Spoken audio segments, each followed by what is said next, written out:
જય માતાજી. આપણા હજારો વર્ષોના ઇતિહાસમાં અનેક ઉત્સવો અને તહેવારો ઉજવાતા આવ્યા છે. હા, બિલકુલ.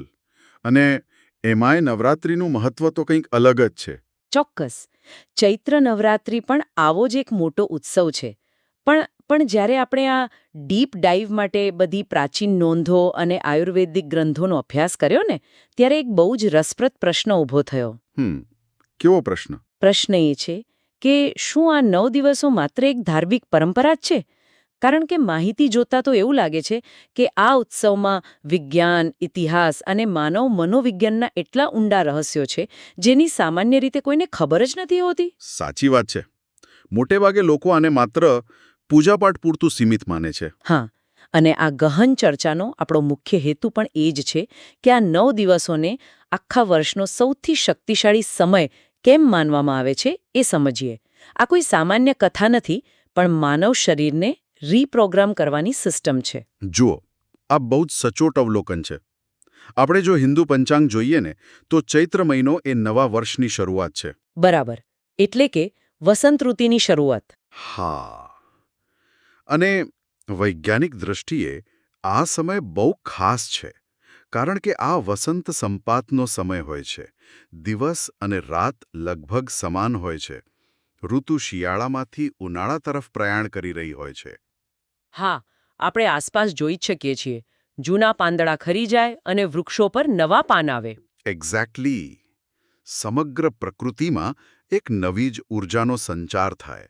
અને બ્રહ્માંડ અને માનવ શરીર વચ્ચે સીધું જોડાણ છે. એટલે બહાર જે પ્રકૃતિમાં નવનિર્માણ થાય છે ને, એ આપણી અંદરની સુષુપ્ત ઊર્જાને જાગૃત કરવાનો શ્રેષ્ઠ સમય છે.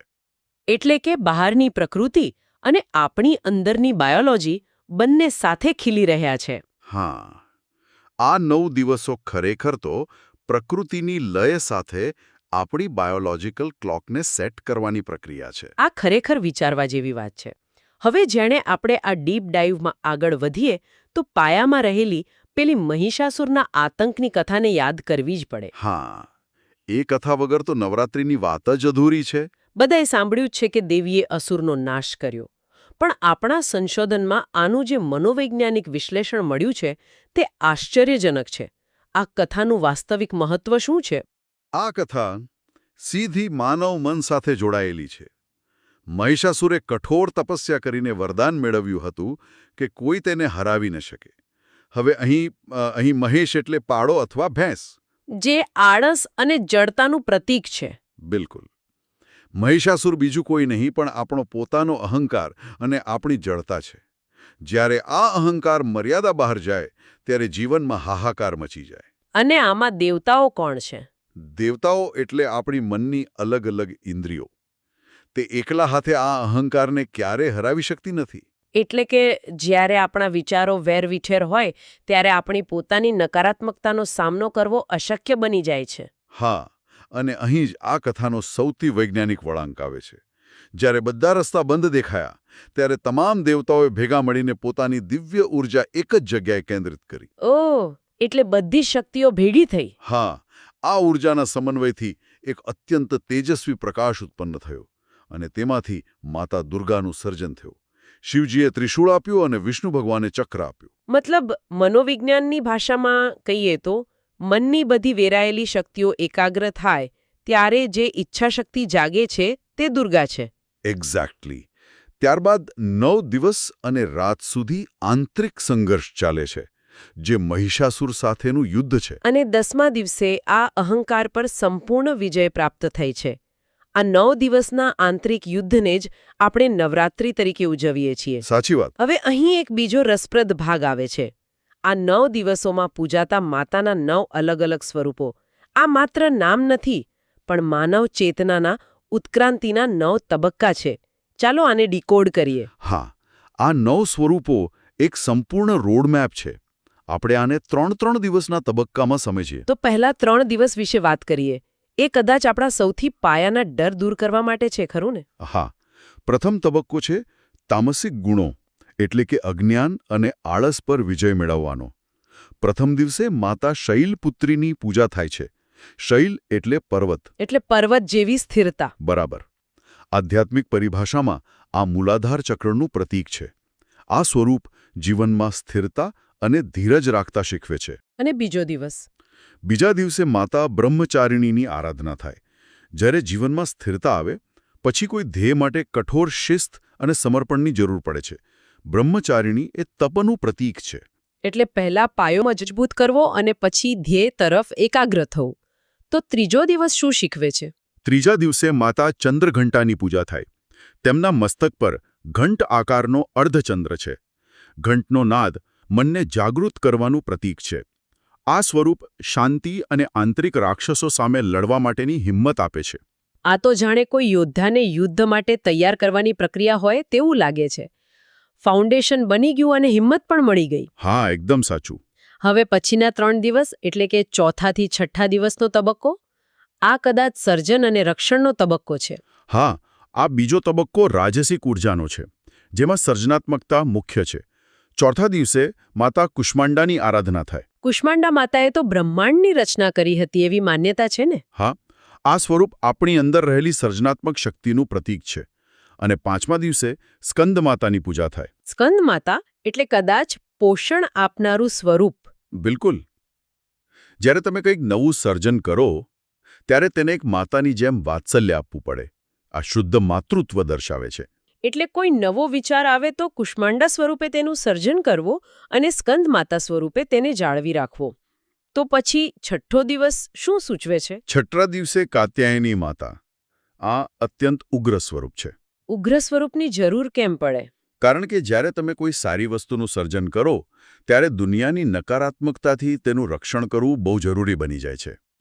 કાત્યાયની માતા એ ન્યાય માટેના ક્રોધનું પ્રતીક છે. હા, સારી બાબતોના રક્ષણ માટે ક્યારેક મક્કમ કે ઉગ્ર બનવું પડે. આ ખૂબ જ ગહન છે. હવે અંતિમ 3 દિવસ તરફ જઈએ. 7મો, 8મો અને 9મો દિવસ. આ તબક્કો સાત્વિક ઉર્જા અને અંતિમ જ્ઞાન તરફ લઈ જાય છે. શુદ્ધિકરણ અને પૂર્ણતાનો તબક્કો. 7મા દિવસે કાલરાત્રિ માતાની પૂજા થાય છે. હા, આ સ્વરૂપ દેખાવમાં ભયંકર છે, પણ તે અજ્ઞાનતાના અંધકારનો અને તમામ પ્રકારના ડરનો નાશ કરે છે. આ અહંકારના સંપૂર્ણ મૃત્યુની અવસ્થા છે. એટલે બધી જ નકારાત્મકતાનો નાશ. બરાબર. અને એટલે જ 8મા દિવસે મહાગૌરી પ્રગટ થાય છે. મહાગૌરી અત્યંત સૌમ્ય અને શુદ્ધ છે. એકદમ કોરી પાટી જેવી નિર્મળ અવસ્થા. હા, જ્યાં સંપૂર્ણ શાંતિ હોય. અને અંતે 9મા દિવસે સિદ્ધિદાત્રીની પૂજા થાય. સિદ્ધિદાત્રી એટલે બધું જ જ્ઞાન આપનાર. હા, ખાલી થયેલા વાસણમાં જ અમૃત ભરી શકાય. બધી જ અશુદ્ધિઓ દૂર થયા પછી આ સ્વરૂપ આધ્યાત્મિક પૂર્ણતા અને બ્રહ્મજ્ઞાન પ્રદાન કરે છે. ખરેખર જો આ 9 ગુણો કોઈ પોતાના જીવનમાં ઉતારી લે તો જીવન સાર્થક બની જાય. આ મનોવૈજ્ઞાનિક સફરથી આગળ વધીએ. આપણા રિસર્ચમાં એક બીજી બહુ જ ખાસ પરંપરાનો ઉલ્લેખ છે. કઈ પરંપરા? નવરાત્રિના પ્રથમ દિવસે આપણે કળશ સ્થાપના કરીએ છીએ અને માટીના પાત્રમાં જવ વાવીએ છીએ. આની પાછળ ઐતિહાસિક અને કૃષિ વિજ્ઞાન શું છે? ઘણાને આ ખબર જ નથી હોતી. આની પાછળ માતા શાકંભરી દેવીની એક અદ્ભુત કથા છે. કથા એવી છે કે એકવાર પૃથ્વી પર સતત 100 વર્ષ સુધી વરસાદ ન પડ્યો. 100 વર્ષ સુધી? એટલે તો નદીઓ સુકાઈ ગઈ હશે. હા, બધી જ વનસ્પતિ નષ્ટ થઈ ગઈ. આ શુષ્કતા ખરેખર તો માનવતામાં આવેલી આધ્યાત્મિક શુષ્કતાનું પ્રતીક છે. જ્યારે તમામ જીવોએ પોકાર કર્યો ત્યારે માતા શાકંભરી સ્વરૂપે પ્રગટ થયા. અને માતાની આંખોમાંથી આંસુ વહેવા લાગ્યા. હા, અને એ કરુણાના અશ્રુઓથી નદીઓ ફરી વહેતી થઈ. વરસાદ ન પડ્યો ત્યાં સુધી માતાએ પોતાના શરીરમાંથી ઉત્પન્ન થયેલી વનસ્પતિઓ અને શાકભાજી દ્વારા સૃષ્ટિનું પાલન કર્યું. આ કથા બહુ હૃદયસ્પર્શી છે. પણ આમાં જવ વાવવાનું વિજ્ઞાન ક્યાં આવે છે? પ્રાચીન નોંધો મુજબ સૃષ્ટિનો સૌથી પહેલો પાક જવ હતો. જવ અત્યંત પૌષ્ટિક અને પ્રતિકૂળ સંજોગોમાં પણ ટકી રહે તેવું અનાજ છે. એટલે જવ વાવીને પ્રકૃતિનો આભાર માનીએ છીએ. એટલે આભાર પ્રકટ કરવા. હા, પણ આનું એક બીજું બહુ મોટું કૃષિ વિજ્ઞાન છે. પ્રાચીન સમયમાં ખેડૂતો આ 9 દિવસોને જર્મિનેશન ટેસ્ટ તરીકે ઉપયોગમાં લેતા. જર્મિનેશન ટેસ્ટ એટલે બીજના અંકુરણનું પરીક્ષણ? બિલકુલ. કળશની આસપાસ વાવેલા જવ કેવા ઉગે છે, તેનો રંગ કેવો છે અને તેની વૃદ્ધિ કેવી થાય છે, તેના પરથી ખેડૂતો અંદાજ લગાવતા કે આવનારું વર્ષ ખેતી માટે કેવું રહેશે. ઓહો, આ તો જબરદસ્ત વાત છે. પૂજાઘરની અંદર જ એક એગ્રીકલ્ચરલ લેબોરેટરી. ધર્મ અને વિજ્ઞાનનો આવો સમન્વય અદ્ભુત છે. હા ને? હવે આપણા રિસર્ચમાં બીજી એક બહુ રસપ્રદ કથા છે. કર્મ સાથે જોડાયેલી મનોહરનગરમાં રહેતા બ્રાહ્મણ પીઠદત્ત અને તેની પુત્રી સુમતિની કથા. હા, સુમતિની કથા બહુ મોટો બોધ આપે છે. સુમતિ નાની હતી ત્યારે પૂજામાં બેસવાને બદલે રમવા જતી રહી. એટલે પિતાએ ગુસ્સામાં તેને રક્તપિત્તથી પીડિત યુવક સાથે પરણાવી દીધી. પણ સુમતિએ કોઈ ફરિયાદ ન કરે. અને આ કથાનો વળંક અહીંથી શરૂ થાય છે. જ્યારે તે જંગલમાં રહેવા ગઈ ત્યારે માતા દુર્ગા પ્રગટ થયા. માતાએ કહ્યું કે પૂર્વજન્મમાં સુમતિ એક ચોરની પત્ની હતી. અને ચોરીના ગુનામાં બંને જેલમાં હતા. હા, તેમને ખાવા પીવા કંઈ નહોતું મળ્યું અને સંજોગોવશાત એ સમયે ચૈત્ર નવરાત્રિ ચાલી રહી હતી. એટલે કે તેમની ઈચ્છા ન હોવા છતાં અન્ન જળ વિના રહેવાથી અજાણતા જ નવરાત્રિનું વ્રત થઈ ગયું. બિલકુલ. અને આ અજાણતા થયેલા ઉપવાસથી માતા પ્રસન્ન થયા. માતાની સલાહથી સુમતિએ પોતાના એક દિવસના વ્રતનું પુણ્ય પોતાના વર્તમાન પતિને આપ્યું અને પતિ રોગમુક્ત થઈ ગયો. આ તો એક ચમત્કાર જ કહેવાય. પણ આની પાછળનું વિજ્ઞાન શું છે? જીવવિજ્ઞાનમાં એક પ્રક્રિયા છે જેને ઓટોફેજી કહેવાય છે. ઓટોફેજી એટલે કોષોનું રિપેરિંગ? હા, જ્યારે તમે ઉપવાસ કરો ત્યારે તમારું શરીર ડેમેજ થયેલા કોષોને જાતે જ ખાવા લાગે છે. જો તમે અજાણતા પણ જમવાનું છોડી દો તો પણ બાયોલોજી પોતાનું કામ કરશે જ. એટલે પતિનો કોડ મટી જવો એ શારીરિક અને આધ્યાત્મિક હિલિંગનો જ એક રૂપક છે. હા, એ જ તો આ કથાનો સાર છે. જો અજાણતા કરેલો ઉપવાસ આટલો મોટો ચમત્કાર કરી શકે તો પૂરા હોશ અને શ્રદ્ધાથી કરેલી સાધના વ્યક્તિના જીવનમાં કેટલો સકારાત્મક બદલાવ લાવી શકે. એ જ તો સમજવાનું છે. હવે આ ચર્ચાના એક બહુ મહત્વના પડાવ તરફ જઈએ. ચૈત્ર નવરાત્રિના 9મા દિવસે રામનવમી આવે છે. શક્તિની ઉપાસના અને ભગવાન રામ, આ બંનેનો સમન્વય કઈ રીતે થાય છે? આ જોડાણ ખૂબ જ ઊંડો અર્થ ધરાવે છે. રામાયણ અનુસાર જ્યારે ભગવાન રામ રાવણનો વધ કરવા પ્રસ્થાન કરવાના હતા ત્યારે તેમણે શક્તિની ઉપાસના કરી હતી. હા, રામનવમી અને નવરાત્રિનો સંગમ એ દર્શાવે છે કે આદર્શ જીવન માટે બે વસ્તુ જોઈએ. બરાબર. ભગવાન રામ એ અતૂટ નૈતિક શિસ્તનું પ્રતીક છે અને માતા દુર્ગા એ અખૂટ આંતરિક શક્તિ છે. રો પાવર જેને કહીએ.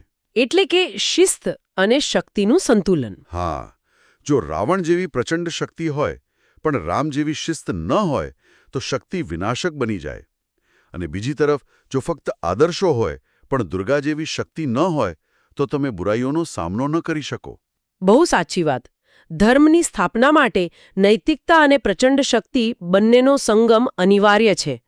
હવે આ બધી પૌરાણિક વાતો તો આપણે સમજ્યા, પણ આજના સમયમાં લોકો આ ઉપવાસ પાછળનો આયુર્વેદિક વિજ્ઞાન જાણવા માંગે છે. હા, આની પાછળ ઋતુ પરિવર્તનનું ચોક્કસ વિજ્ઞાન છે.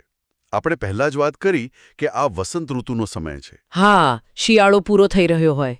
તો આયુર્વેદ મુજબ શિયાળા દરમિયાન શરીરમાં કફ જમા થાય છે અને વસંત ઋતુમાં સૂર્યનો તાપ વધે એટલે એ કફ પીગળવા લાગે. અને ત્યારે પાચનતંત્ર બહુ નબળું પડી જાય છે. બરાબર. વસંત ઋતુમાં વાયરલ ઇન્ફેક્શન અને એલર્જી વધવાનું કારણ પણ આ જ છે. એટલે જ આપણે ઉપવાસમાં ઘઉં કે ચોખા જેવા ભારે અનાજ ખાવાનું ટાળીએ છીએ. હા, એ પચવામાં ભારે હોય એટલે આપણે ફરાળી ખોરાક લઈએ છીએ. સાબુદાણા, રાજગરો, શિંગોડાનો લોટ કે ફળો. આ બધું ગ્લુટન ફ્રી અને હળવું હોય છે. હા, પાચનતંત્ર પર બોજો ન પડે એટલે શરીર પોતાની ઊર્જા સેલ્યુલર રિપેરિંગ અને ડિટોક્સિફિકેશનમાં લગાવી શકે. શરીરમાંથી ઝેરી તત્વો બહાર નીકળી જાય. આ શારીરિક ડિટોક્સની વાત થઈ, પણ મનના ડિટોક્સ વિશે શું? નવરાત્રિ માત્ર શરીર પૂરતી તો નથી જ ને? ના, બિલકુલ નહીં. સાચો ઉપવાસ એ છે જેમાં અન્નની સાથે મનની અશુદ્ધિઓનો પણ ત્યાગ થાય, જેને આપણે અત્યારે ડોપામાઇન ફાસ્ટિંગ કહીએ છીએ. હા, ક્રોધ, લોભ અને નકારાત્મક વિચારોથી દૂર રહેવું. સોશિયલ મીડિયાથી દૂર રહીને મનને શાંત કરવું, એ જ સાચો ઉપવાસ છે. અને નવરાત્રિમાં કન્યાપૂજનની જે પ્રથા છે ને, એ સામાજિક ડિટોક્સ છે. સામાજિક ડિટોક્સ કઈ રીતે? સ્ત્રીઓ પ્રત્યેની દૃષ્ટિ શુદ્ધ કરવાની પ્રક્રિયા. નાની બાળકીઓમાં માતાનું સ્વરૂપ જોઈને પૂજા કરવી એ સ્ત્રી શક્તિનું સન્માન કરવાની ભાવના વિકસાવે છે. બહુ જ સુંદર વાત કહી તમે. આ બધી બાબતો સમજ્યા પછી એક વાત એકદમ સ્પષ્ટ છે ચૈત્ર નવરાત્રિ એ માત્ર દીવા પ્રગટાવીને પૂજા કરવા પૂરતી સીમિત નથી. ના, જરાય નહીં. આ તો ઋતુચક્ર સાથે જોડાયેલું વિજ્ઞાન, શારીરિક શુદ્ધિ, માનસિક શાંતિ અને આધ્યાત્મિક જાગૃતિનો એક એડવાન્સ્ડ રોડમેપ છે. આ 9 દિવસો આપણને યાદ અપાવે છે કે સાચી શક્તિ બહારની દુનિયામાં નહીં પણ આપણી અંદર જ છુપાયેલી છે. એકદમ સાચી વાત છે. અને આ ડીપ ડાઇવના અંતે હું સાંભળનાર માટે એક બહુ જ વિચાર પ્રેરક પ્રશ્ન મૂકવા માંગીશ. જી ચોક્કસ. આપણે સુમતિની કથામાં જોયું કે અજાણતા થયેલા માત્ર એક ઉપવાસે તેના જીવનના સૌથી મોટા દુઃખનો નાશ કરી દીધો. તો જરા વિચારો કે આ નવરાત્રિ દરમિયાન જો પૂરા હોશ અને જાગૃતિ સાથે આપણે આપણી અંદર છુપાયેલા કોઈ એક મહિષાસુરનો એટલે કે કોઈ એક નકારાત્મક આદત કે ડરનો કાયમ માટે ત્યાગ કરીએ તો આપણા જીવનમાં કેટલું મોટું પરિવર્તન આવી શકે. ખરેખર આ માત્ર વિચારવાનો વિષય નથી પણ અનુભવવાનો વિષય છે. આ પ્રશ્ન સીધો અંતરાત્મામાં ઉતરી જાય તેવો છે. આપણી અંદરના એ અહંકારને ઓળખવો અને તેનો નાશ કરવો એનાથી મોટી કોઈ સાધના હોઈ જ ન શકે. આશા છે કે આ ગહન ચર્ચાથી આ પ્રાચીન ઉત્સવને જોવાની બિલકુલ નવી દિશા મળી હશે. હા, બિલકુલ. આ નવરાત્રિ આધ્યાત્મિક અને શારીરિક રીતે સૌના માટે પરિવર્તનશીલ બની રહે તેવી કામના. જો તમને આ ચર્ચા પસંદ આવી હોય તો અમારી ચેનલને લાઇક, શેર અને સબસ્ક્રાઇબ જરૂર કરજો. સંપૂર્ણ ભક્તિભાવ સાથે. જય માતાજી.